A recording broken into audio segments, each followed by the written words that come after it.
तो चलिए आइए अब हम लोग देखते हैं ह्यूमन एक्टिविटीज।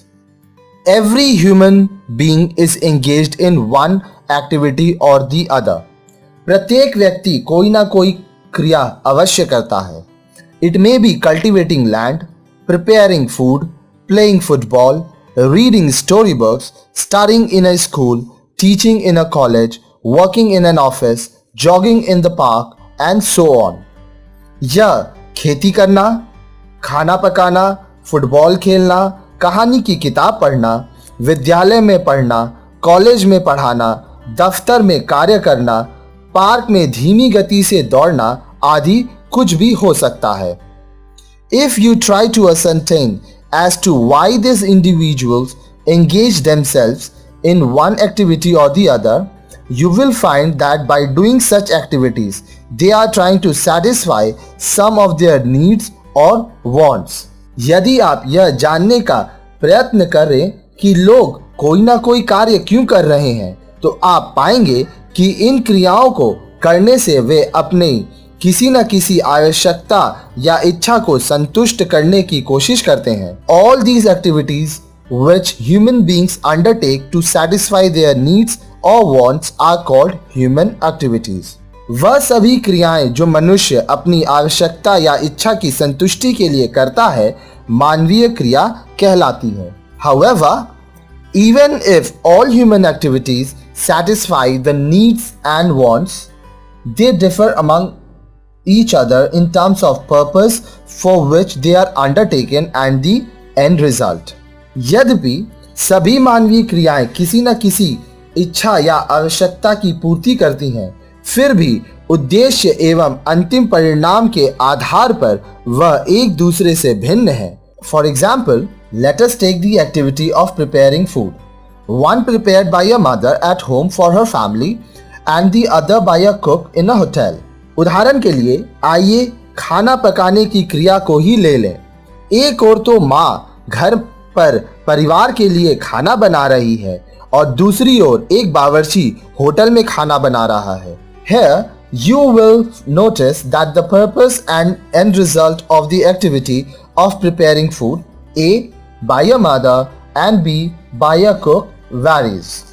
यहाँ आप पाएंगे कि माँ एवं बावर्ची द्वारा खाना बनाने के उद्देश्य एवं अंतिम परिणाम अलग अलग हैं। In the first case, the purpose is to feed the family members without any expectation of money return, while in the second case, cooking food is a part of his job as to earn money in terms of salary or wages. पहली स्थिति में उद्देश्य धन की अपेक्षा किए बिना परिवार को खाना खिलाना है, जबकि दूसरी में खाना पकाना वेतन अथवा मजदूरी के रूप में धनोपार्जन हेतु उसकी नौकरी का एक भाग्य है। आपकी जो माँ आपको खाना बना के दे रही है, उसके लिए वो पैसा नहीं मांगती है। वो खाना वो प्यार से, स्नेह से आपके लिए बना रही है। वो पैसा नहीं मांगती है, वो कमा नहीं रही है। लेकिन दूसरे के केस में जब एक कुक, एक बावर्ची खाना बनाता है, तो वो पैसे कमाने के लिए बनाता है, जिससे वो अपनी जीवन शैली को चल सके, अपनी जीविकोपार्जन कर सके। The end result in the first case is self-satisfaction and looking after the family, while in the second case it is earning money for livelihood. पहली स्थिति में अंतिम परिणाम स्वयं की संतुष्टि तथा परिवार की देखभाल करना है, जबकि दूसरी में यह जीविका के रूप में धनोपार्जन है। The human activities that are undertaken with an objective to earn money or livelihood are called economic activities. ये बहुत इंपॉर्टेंट है, ध्यान से समझिएगा। मानवीय क्रिया जो धन कमाने अथवा जीविकोपार्जन के लिए की जाती है, आर्थिक क्रियाएं कहलाती हैं। आप पैसा कमाने के लिए कुछ काम कर रहे हो या जीने के लिए कुछ काम कर रहे हो, उसको आप इकोनॉमिक एक्टिविटी कहेंगे। Whereas the other types of activities that are undertaken to derive self-satisfaction are called non-economic activity. जबकि अन्य प्रकार की क्रियाएं जो स्वयं की संतुष्टि के लिए की जाती हैं, अनार्थिक क्रियाएं कहलाती हैं। सेल्फ सेटिस्फैक्शन है, इसमें आप पैसा नहीं कमा रहे हो, ये आपके जीने के लिए ज़रूरी नहीं है, लाइवलीहुड वाली बात नहीं है, तो ये नॉन इकोनॉमिक एक्टिविटी है।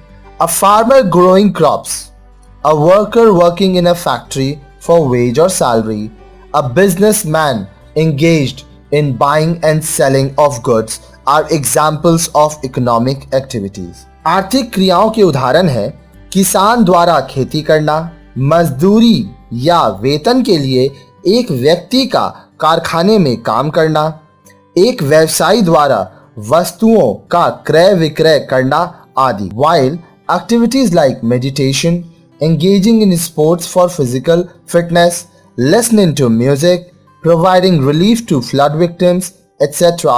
are examples of non-economic activities. दूसरी ओर ध्यान लगाना, शारीरिक स्वस्थता के लिए खेल कूद में भाग लेना, संगीत सुनना, बाढ़ पीड़ितों के लिए राहत कार्य करना आदि अनार्थिक क्रियाओं का उदाहरण है. तो देखिए, जहां पैसा कमा रहे हैं वो सारा इकोनॉमिक एक्टिविटी, जहां पैसा नहीं कमा रहे हो सेटिस्फैक्शन है वो नॉन इकोनॉमिक एक्टिविटी.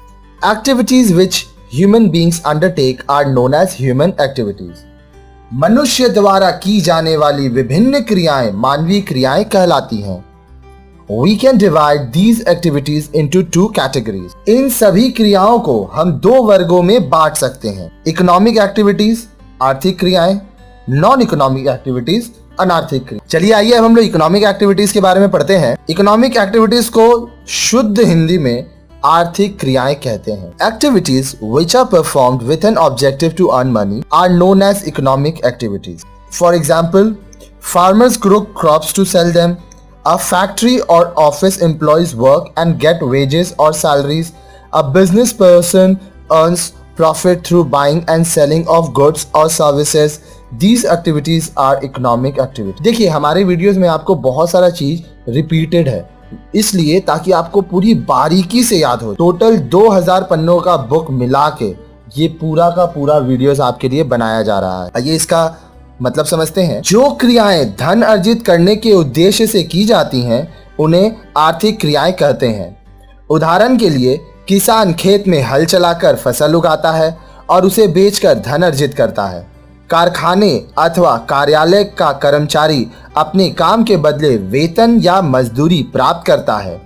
व्यापारी वस्तुओं के क्रय विक्रय से लाभ अर्जित करता है. ये सभी क्रियाएं आर्थिक हैं. क्यों आर्थिक है? क्योंकि ये जितना भी काम आप यहाँ पढ़े उससे आप क्या करते हो, आप पैसा कमाते हो.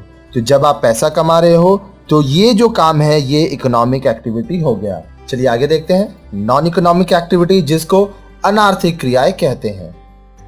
Activities which are not performed to earn money but to get some satisfaction are called non-economic activities.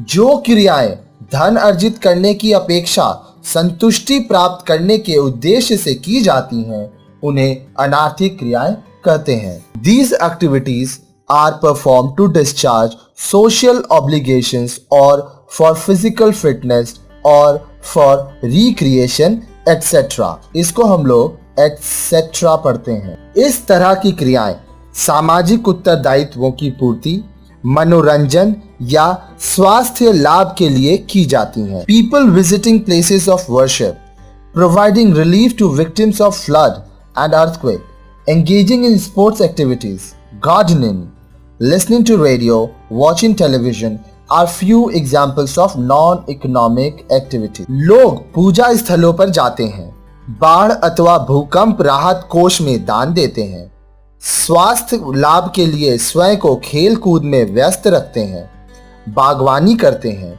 Radio सुनते हैं, टेलीविजन देखते हैं या इसी तरह की अन्य क्रियाएं करते हैं. ये कुछ उदाहरण अनार्थिक क्रियाओं के हैं क्योंकि यहाँ पे आप पैसा नहीं कमा रहे हो, आप अपने संतुष्टि के लिए काम कर रहे हो. तो जब जब आप संतुष्टि के लिए काम करोगे तो ये नॉन इकोनॉमिक एक्टिविटी हो जाएगा.